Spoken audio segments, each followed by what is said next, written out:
Morning. Why is everybody so quiet?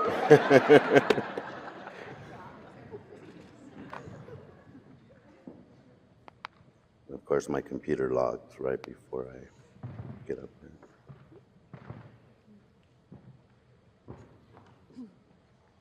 All right. So James said everything I was going to say, so I don't know what else to tell you.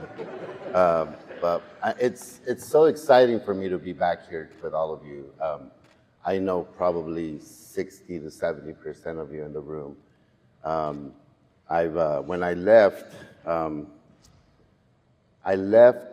because I felt like it was an opportunity for me to grow and to learn something different, and it wasn't very far from me. So going to Fresno was a true blessing for me. I spent 6 years there, and I did so many different things, and it was such a different place for me to be at. Just having to speak to 800, 900 people at once during convocation time, just a completely different feeling and a completely different experience for me. But being back here really excites me because I see a lot of the work that you all have been doing, and this has always been a very innovative place. The district as a whole has always been a very innovative place, and I'm excited to work with all of you again. But James and I did work together for a long time, and he never wanted to wrestle. He always wanted to go play basketball, so we'll end up wrestling one day, and I know we're gonna come here. One day we're gonna play a game of basketball, and he's gonna beat me, and then we're gonna do a wrestling match, and he better not beat me there, because then I'm just not gonna say anything anymore. But I really wanted to share my journey with all of you. I've been here a total of 6 days now, so I really don't know what I don't know yet. And I was gonna share slides with all of you and tell you about your data, but honestly, all of you know more than me about what's going on here. I've read a lot of stuff. I've been home with a huge headache yesterday, just trying to read all these documents that Kristen left me. Kristen and I have known each other for a very long time, and she's always been a very detailed-oriented person. So everything that she gives you, it's 30 pages long, and got to dive deep into whatever she's giving you. So I spend a lot of time reading stuff, and things are starting to make sense to me. But instead of boring you with stuff that I don't know about, I'm just going to talk to you about me a little bit, and hopefully that's okay with all of you. So I did spend 18 years here before in a variety of roles, and I want you all to understand that when I started here, I started as an office assistant, and I met the person that replaced me earlier as an office assistant with the TRIO programs and the youth programs. And like all of you, I wore many hats. I was trying to run the programs when I was 19 years old, 20 years old, and of course that didn't work out very well. But I did start as an office assistant, and I moved through the ranks, as a classified professional all the way to becoming a dean. I never wanted to leave. I swore that I was going to retire from here, and I was just, going to stay here the whole time. But, life happens, and you make decisions that hopefully are for the best. And I'm glad that I was able to make it back here. But one of the things that I want you to know is that I grew up in this area. I grew up in Huron, and for those of you that know the area, Huron's a little town over here somewhere in the back. And I went to Kalinga High School. I graduated from Kalinga High School, and so I know what our students are going through. I was a Kalinga College student back then. It was West Hills College Kalinga. Now it's Kalinga College, and so I do understand where our students come from. Some of you in the room were my teachers. I still remember when I see some of you, you guys were my teachers, some of you were my counselors. So I have a really large history here. I've been here as a student, I've been here as an employee. I know the area very well. Growing up, I grew up, when you grow up poor, you don't really know that you're poor, and that's one of those things that I look back and I was happy. I had, my parents were pretty awesome, and they took care of us the best way that they could. But, now that I go back and think about the income that they had for a family of 6, I was like, how in the world did they do this? They were living off $1,000 a month, and they were making it happen. And a lot of our families are like that today. If you look at some of the families that we work with and some of our students, they're raising families on very, very low income, living in really extreme conditions. When I was growing up, I lived in a trailer, and then we promoted to the projects. And that was kind of, and I was happy, it was good. I would play outside, and I was a happy kid, I guess, not knowing what I didn't know. But now looking back, I think we serve so many people like that probably don't even know what they don't know yet. So I do understand where our students come from. I've been in a situation where I didn't know where I was going to spend the night that day. I lived in my car for a couple of days.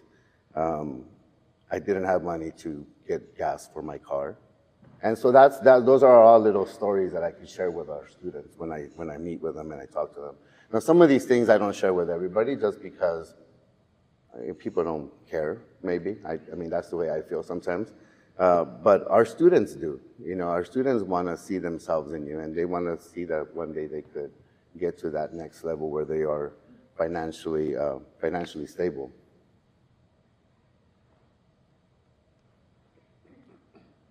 So because of my background and because of where I grew up, I think I have a really good grasp on what our community needs. And that's one of those things that it's hard, if you don't have that lived experience, it's really hard to understand where the community that you serve, and I mean, you don't have to have the actual lived experience, but it's a lot better when you do, because then you realize, what our students are going through. I do feel like I've been very lucky. I've been very lucky to know a lot of you, to know a lot of people that have helped me and that have believed in my pathway. I've known people like Kristen, people like Dr. Goldsmith, people that have actually really believed that I could do more. Because sometimes you don't. When you grow up in a place like that, you don't really understand how it is to get to that next level. You don't have the mentorship from people.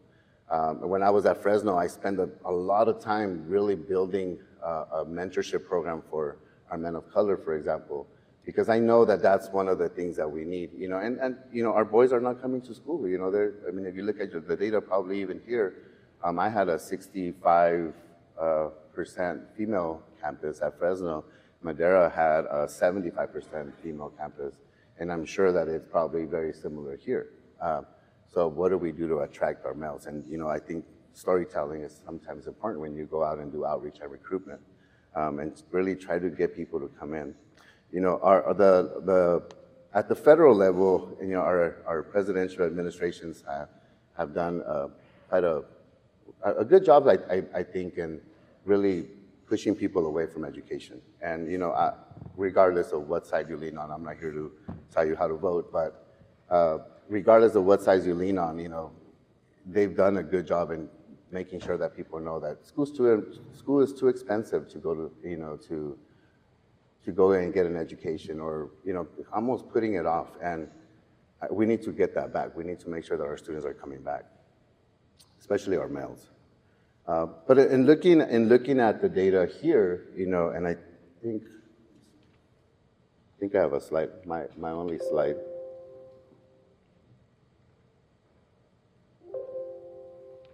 Maybe I don't. Okay, so if you look at the data here, and I promise this is the only slide I have, we're almost there. And James was right. Gold medal, not quite, not yet, but almost there. If you look at the red line, it's very close to the one above it, and that's where we were pre-pandemic.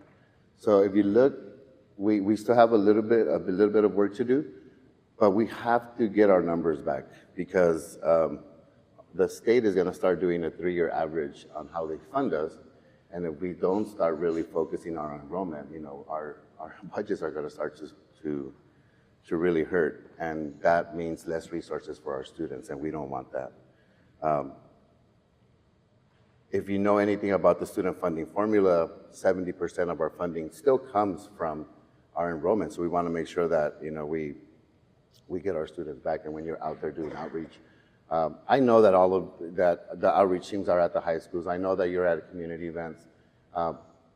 Continue to do that and make sure that we're doing a good job at it, because otherwise we won't meet our numbers and we're going to be hurting here in a couple of years. Um, see what else I had for you. From what I've learned so far, this district has a lot of innovative projects happening as we speak. And one of the things that really excites me is the scheduling project that you have going on. Student-centered scheduling is really important for the success of our students, and I think that's one of those projects that we're going to continue to support, and at the end of the semester, I believe we're going to be looking at data to see what that looks like. But it's one of those things that really, really excites me. In fact, before I came here, I was starting to do some work at my campus on how do we change the way that we do scheduling. I was really looking at, scheduling 9-week courses and just making the whole campus a 9-week course program now. I'm not saying that's going to happen here, but it shows a lot of promise throughout the state, and I think it's very important that we look at what our students need in order for them to be successful. My son just finished his, sorry, man, I need more water. My son just finished his degree here in Lemoore, and he never took a class that was full term. I think the only class that he took that was a full term class was a biology class or a chemistry class. But the majority of his coursework was short term, and they were primarily online. So that's kind of the way that the newer generation is starting to take classes and to be successful, and so we need to cater to that. The other project that we're working on at the district level is a position control project, and I wanted to mention that. You probably don't care about that, but I wanted to mention that because it might create a bit of a delay on some of the processes that we have. So don't get mad at the district office when they're not processing your paperwork on time. There will be a period of time where they're going to be working on changing things, so that's going to cause a little bit of a delay. It's only for a semester, so we should be able to finish pretty quickly. But there are so many other projects. I just can't remember all of them, but so many other projects that you've been working on, your OER projects and all the things that you've been working on for the past 5-6 years, that show a lot of promise. And I think as we move forward, we want to continue to support those, and then we want to continue to align to what our students need.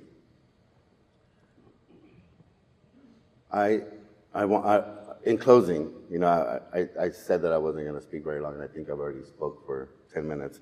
But in closing, I'm really, really excited to be here with all of you.